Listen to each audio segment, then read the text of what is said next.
A lot of parents blame children for being abused, but when the child was calling your attention to that, you were so busy with your work, with every other thing you were doing, you were not listening to the child.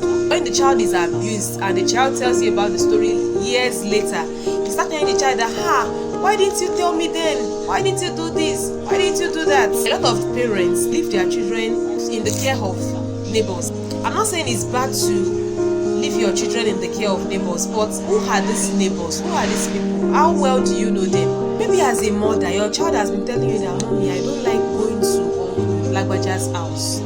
I don't like going to Auntie this house. But you keep saying, why don't you want to stay if you want to listen to the child? Actually, I understand the fact that some children are very stubborn.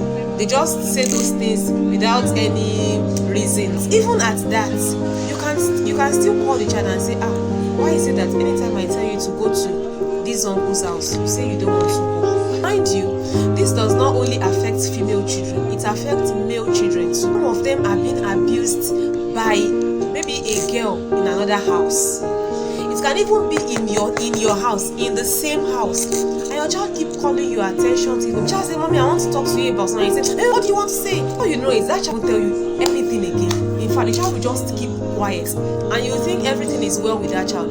But whereas the child will go outside, will go to friends in school, and they may just give the child the wrong answers to those questions. Listen to them, hear them out. Don't always say, hey, you don't have anything to say. Listen to what they have to say first. Do you know what pedophiles do to these children?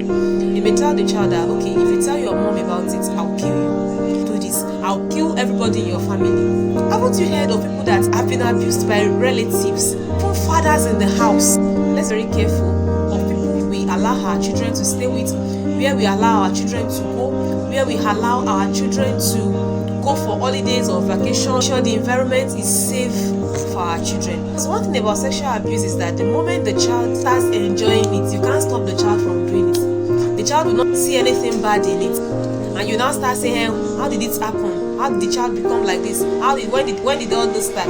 But by then it will be too late. So do what you have to do now as a parent.